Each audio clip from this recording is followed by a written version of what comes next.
Everyone, welcome to another episode of access.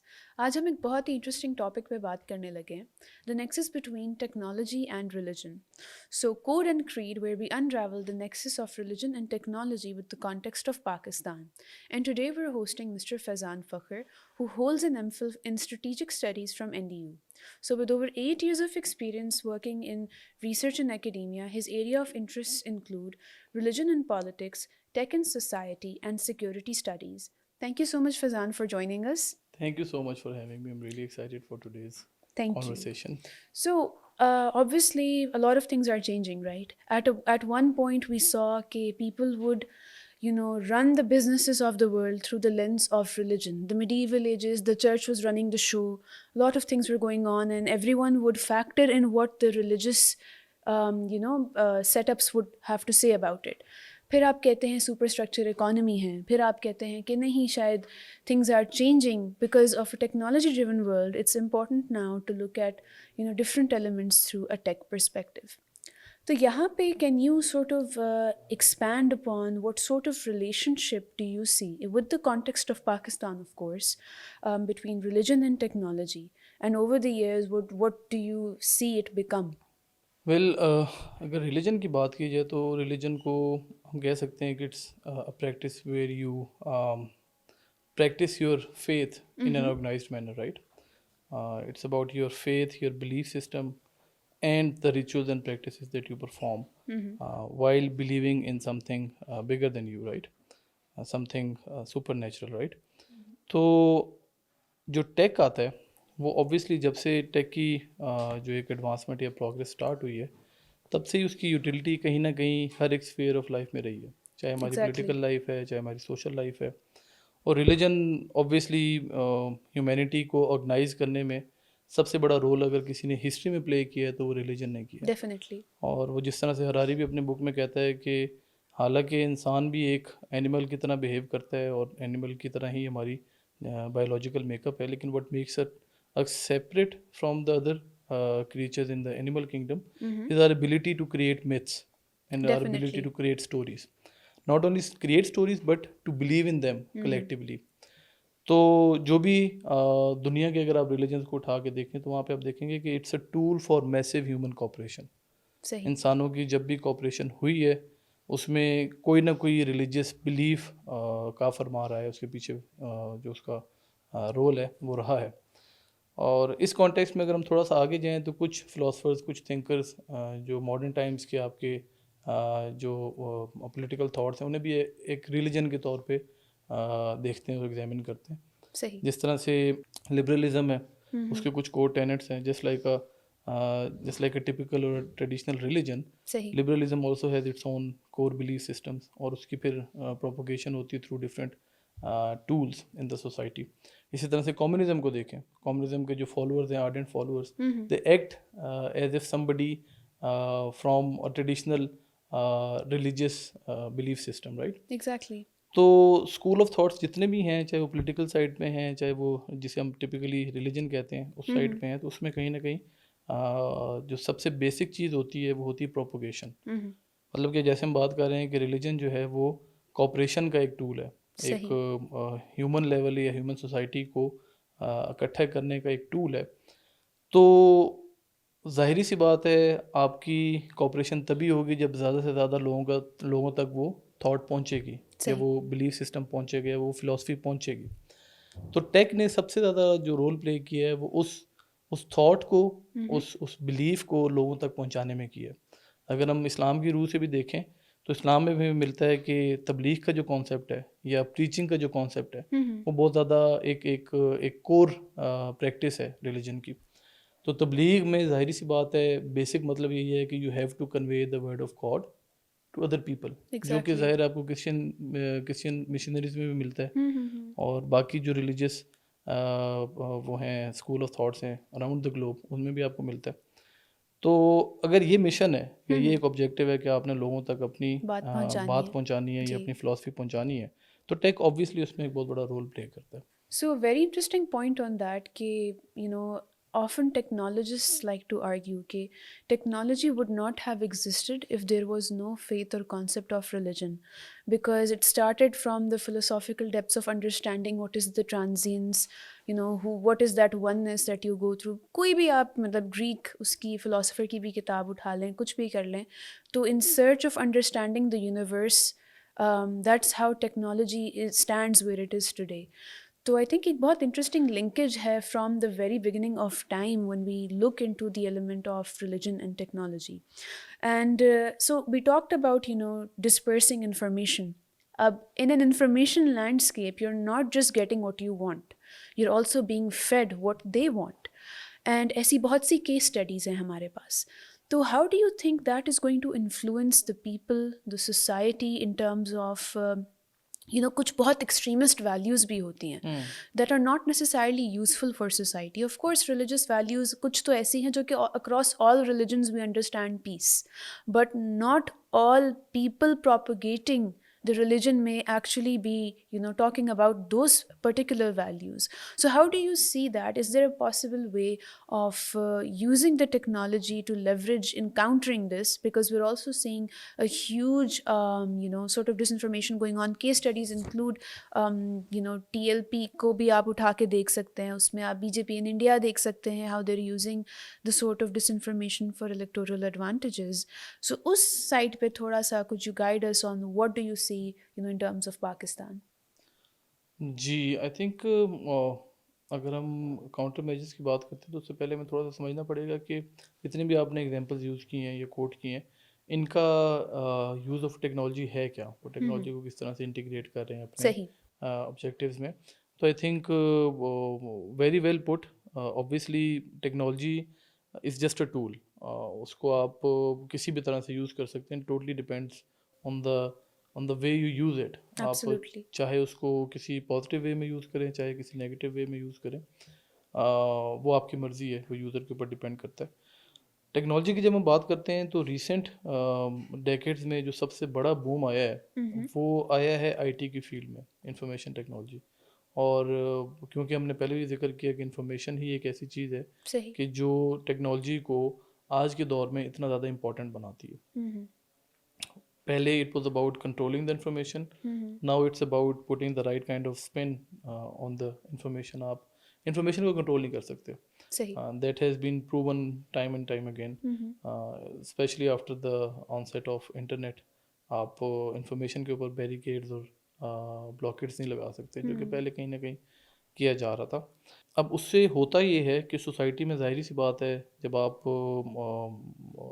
Technology आम होती है तो हर एक शख्स के एक्सेस में वो टेक्नोलॉजी आती है. बिल्कुल ऐसे और ही. इंफॉर्मेशन टेक्नोलॉजी एक ऐसी चीज़ है कि जो हर एक इंसान को इनेबल करती है कि वो कॉन्स्टेंटली कंपेयर कर सके अपने आप को सोसाइटी के किसी और एलिमेंट से या किसी और सोसाइटी से ऑल टुगेदर. फॉर एग्जांपल आज लाहौर में बैठा हुआ एक शख्स सोशल मीडिया पे एक वीडियो देख के अपनी लाइफ को कंपेयर कर सकता है न्यूयॉर्क में बैठे हुए एक शख्स के साथ, बिल्कुल. जो कि आज से 30 से 40 साल पहले पॉसिबल नहीं था. ये सब कुछ हुआ इंफॉर्मेशन टेक्नोलॉजी से.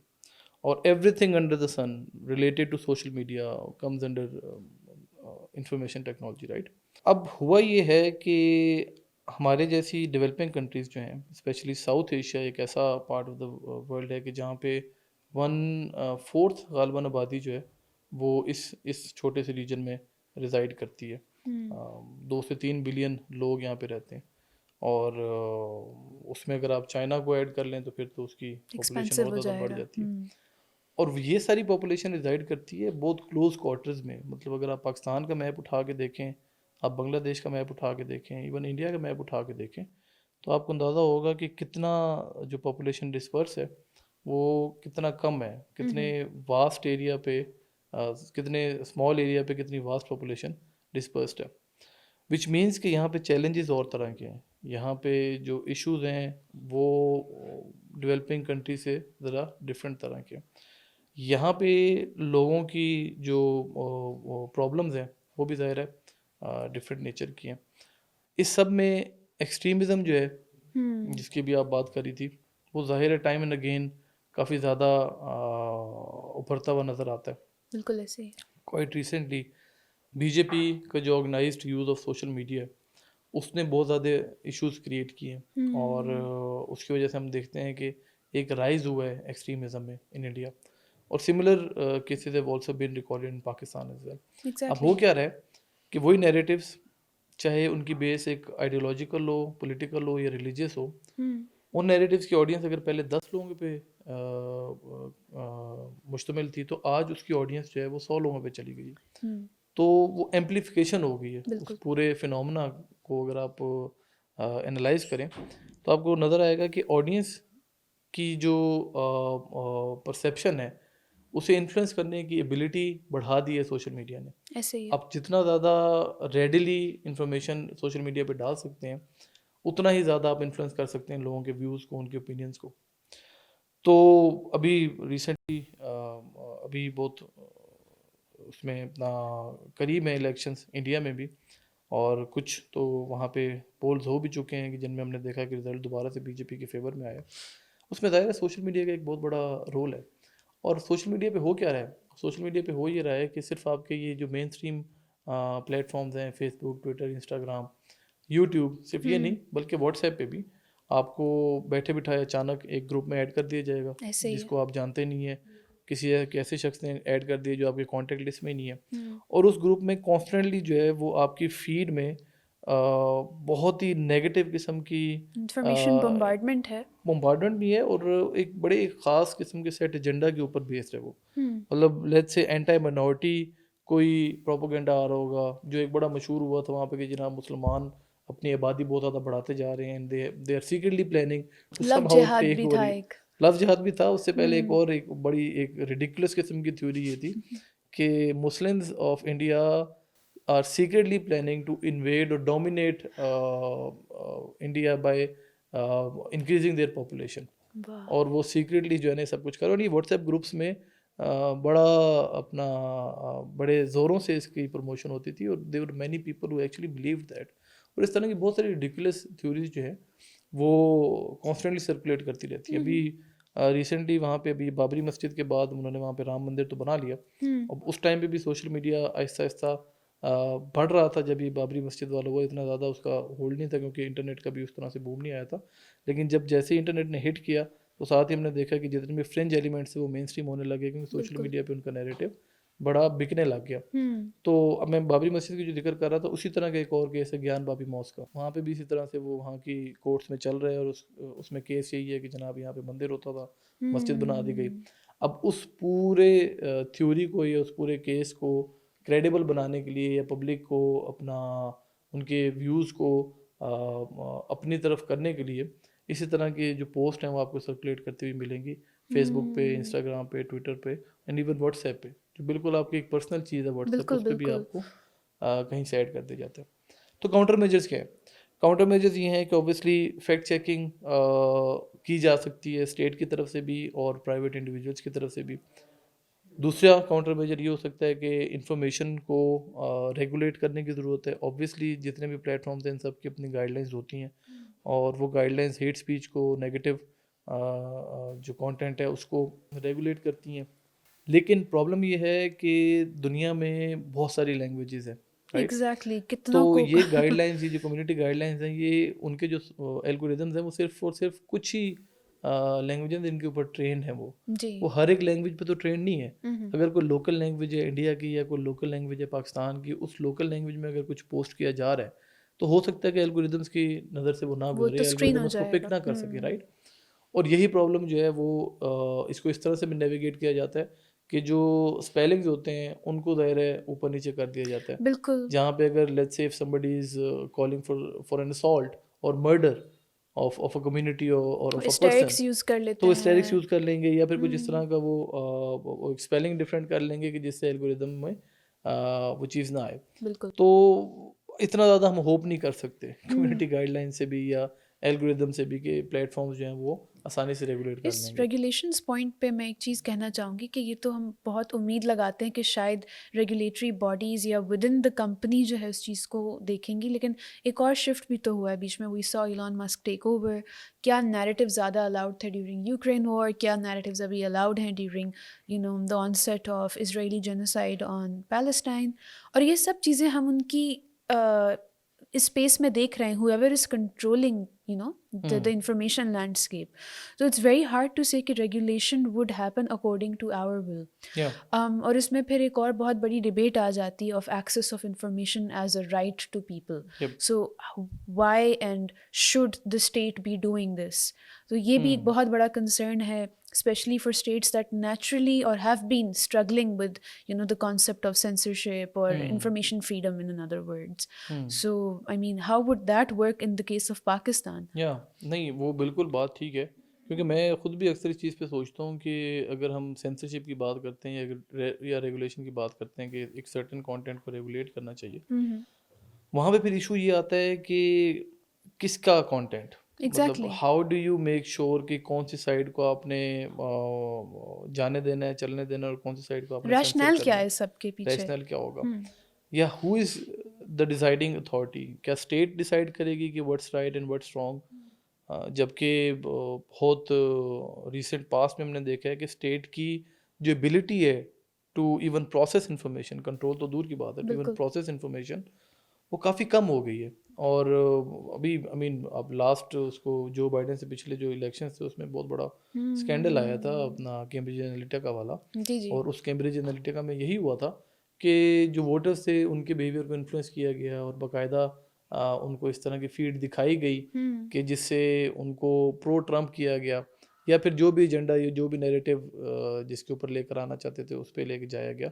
तो प्रॉब्लम ये है कि और उसमें स्टेट यूएस तो सुपर पावर है ना, US is the sole super power और technologically most advance state on earth, right? अगर वो नहीं कुछ कर पाई, इफ यूएस और the most prestigious institution of US is obviously the elections, exactly, or democracy. If that was compromised because of social media, तो फिर बाकी कंट्रीज का क्या ही स्टैंडर्ड आप सेट करें, हमारे लिए क्या ही होगा? इनफैक्ट आज भी उनकी इलेक्टोरल डिबेट में one of the major questions is how are we going to understand AI, social media influencing these patterns and the perceptions of people? So I think वैसे काफ़ी interesting चीज़ है when it comes to perception management with regards to technology, be it religion, politics, whatever we want to discuss, is कि then the understanding is कि हर कोई किसी ना किसी तरीके से perception बना रहा होता है. It's just a matter of what is acceptable to the person in power. Yeah. So I mean ये इलॉन मस्क वाला आपने जिक्र किया, उसमें यही हुआ था ना कि इलॉन मस्क से पहले ट्विटर ने डोनाल्ड ट्रंप के हैंडल को रिमूव कर दिया, बिल्कुल ऐसे ही है, और ट्विटर ने डिसाइड किया कि डोनाल्ड ट्रंप की जो ट्वीट्स आ रही हैं वो हेटफुल हैं, या वो अपना वायलेंस के ऊपर लोगों को उभार रही हैं। तो उन्होंने कहा कि वार्निंग्स देने के बाद, मल्टीपल वार्निंग्स के बाद finally they decided to take him off Twitter. लेकिन जब इलॉन मस्क आया तो उसने कहा कि हम इस तरह का कुछ नहीं करेंगे, everybody is allowed to say whatever they want. हाँ, कुछ कम्युनिटी गाइडलाइंस अगर बहुत ज़्यादा एक्सट्रीम पे चली जाती है चीज़ तो ठीक, अदरवाइज क्योंकि एक प्लेटफॉर्म है इन्फॉर्मेशन शेयरिंग का, तो यहाँ पे हर तरह की इन्फॉर्मेशन आप शेयर कर सकते हैं। अब there are arguments for both sides. इधर से आप अगर कहें कि नहीं जी ट्रंप वाला जो केस था वो बिल्कुल सही था, या ट्रंप जैसी ही रेगुलेशन होनी चाहिए जैसे ट्रंप के ऊपर हुई है, तो उसमें भी ऑब्वियसली फिर बहुत सारी चीज़ें जो हैं वो फिर सेंसरशिप के उसमें आ जाती हैं। और जैसे आपने हमास और इसराइल की बात की, या इसराइल गज़ा की भी अगर बात कीजिए, तो बहुत सारी जो क्रेडिबल वॉइसेस हैं गज़ा से जो उठ रही हैं उनको सेंसर कर दिया जाता है, या वहाँ पे जो सफरिंग है लोगों की उसको उस तरह से दिखाया नहीं जाता, by taking the same view कि नहीं जी ये this is somehow inciting people on violence. तो ये एक कनेंड्रम है, एक डिलेमा है आई थिंक, जिसके ऊपर जो है ना वो हमें बहुत बारीकी से सोचना पड़ेगा। आई थिंक पाकिस्तान के कॉन्टेक्स्ट में तो नेचुरली हम लोग थोड़ा सा घबरा जाते हैं, anything that is not in our control और something that is novel. But I feel like with such a large population that is in the younger bracket, it is a matter of just understanding and giving them the space to actually help the state rather than curbing what can actually help you. So I think this is a point one needs to take home. True. But one of my questions to you would be then, so how can different stakeholders, including religious leaders and tech experts, work together to navigate this situation? Because problems to rahenge. What I would like from you is what sort of solution do you see to this? Engaging the stakeholders. अच्छा, अब इसमें अगर हम इसको इस तरह से approach करें कि मे बी जो एक्सट्रीमिस्ट नैरेटिव्स पाकिस्तान में प्रमोट होते हैं, चाहे वो टेररिस्ट ऑर्गेनाइजेशन हो जिस तरह से TTP है, या ISKP है, या BLA BRA, इस तरह के ऑर्गेनाइजेशन हैं, इनका जो यूज़ है सोशल मीडिया का वो ओवर द ईयर्स बहुत इवॉल्व की है। अगर आप देखें इनका जो एक्टिविटी है सोशल मीडिया पे वो बहुत कोऑर्डिनेटेड है और एग्जैक्टली। समहाउ ओवरनाइट ट्रेंड्स बन जाते हैं। ओवरनाइट पता चलता है कि अपना एक्टिविटी स्टार्ट हो गई है, कुछ टाइम के लिए वो रहती है और उसमें वीडियोस शेयर की जाती हैं। इवन कई सारे ऐसे हैंडल्स रहे हैं ट्विटर पे कि जिनके ऊपर प्रेस रिलीजेस आती रही हैं टीटीपी के ऑफिशियल, जिस पे वो बताते रहे हैं कि हमारा मैनिफेस्टो क्या है या हम आगे चल के करना क्या चाहते हैं। तो और ये एक प्रॉब्लम है, ये एक बहुत बड़ी प्रॉब्लम है क्योंकि अगर आप एक हैंडल को बंद करते हैं तो फिर 10 और हैंडल पीछे तैयार होते हैं, 10 हैंडल्स को बंद करते हैं तो 100 और तैयार होते हैं। तो फिर दूसरी बात ये है कि आप ऑनलाइन जो एक्टिविटी है उसको ट्रेस करना विद देयर ऑफलाइन वर्ल्ड और देयर ऑफलाइन रियलिटी, वो भी एक इशू है क्योंकि जब एग्जैक्टली। तक आप ट्रेस करते हैं, जब तक पहुंचते हैं, तब तक जो है वो the damage is done. Damage is done, वो बात जो है वो the word is already out. तो how do you deal with it? एक चीज़ तो जो कहीं ना कहीं हो भी रही है वो यही है कि ऑब्वियसली काउंटर फैक्ट्स या फैक्ट चेकिंग जो हैंडल्स हैं, जो क्रेडिबल गो टू हैंडल्स होने चाहिए कि जिसके ऊपर चाहे वो प्राइवेटली ओन्ड हो, चाहे वो स्टेट ओन्ड हो या पब्लिक प्राइवेट पार्टनरशिप के साथ हो, सही। उनको उनका एक्टिव होना और विजिलेंट होना बहुत ज़रूरी है क्योंकि it's a war of information, right? और इंफॉर्मेशन कॉन्स्टेंटली आ रही होती है, तो जैसे जैसे इंफॉर्मेशन आ रही है वैसे वैसे उसका रिएक्शन या उसके ऊपर जो है वो फैक्ट चेक भी होना चाहिए। दूसरी चीज़ ऑब्वियसली रेगुलेशन की हम बात करते हैं, उसमें हो ये सकता है कि we can all play our part by training the algorithms on the local languages, ताकि अगर ऐसी कोई चीज़ किसी लोकल लैंग्वेज में प्रमोट हो रही है, प्रोपोगेट हो रही है, तो algorithms are able to pick it up. और उसके लिए ऑब्वियसली अब तो LLMs आ गए हैं, लार्ज लार्ज लैंग्वेज मॉडल्स आ गए हैं, चैट जीपीटी, स्टूडेंट्स आजकल उसी के ऊपर अपने पेपर्स बना रहे हैं। तो वो उसका एक पॉजिटिव यूज़ भी हो सकता है कि आप LLMs को यूज़ करके तो ट्रेन कर सकते हैं तमाम जो सोशल मीडिया के एल्गोरिदम्स हैं उनको, to pick up hate speech, to pick up negative keywords, to pick up such post and to censor them. इसके अलावा तीसरी चीज़ public awareness at large on how to use social media. I mean इसमें बहुत बड़ा प्रॉब्लम एक ये है कि हम ये सारी बातें करते हैं टेक्स्ट बेस्ड प्लेटफॉर्म्स की। Twitter is a exactly. Text based platform, यहाँ या। पे ज़्यादा आपको टेक्स्ट या रिटन वर्ड मिलेगा, राइट?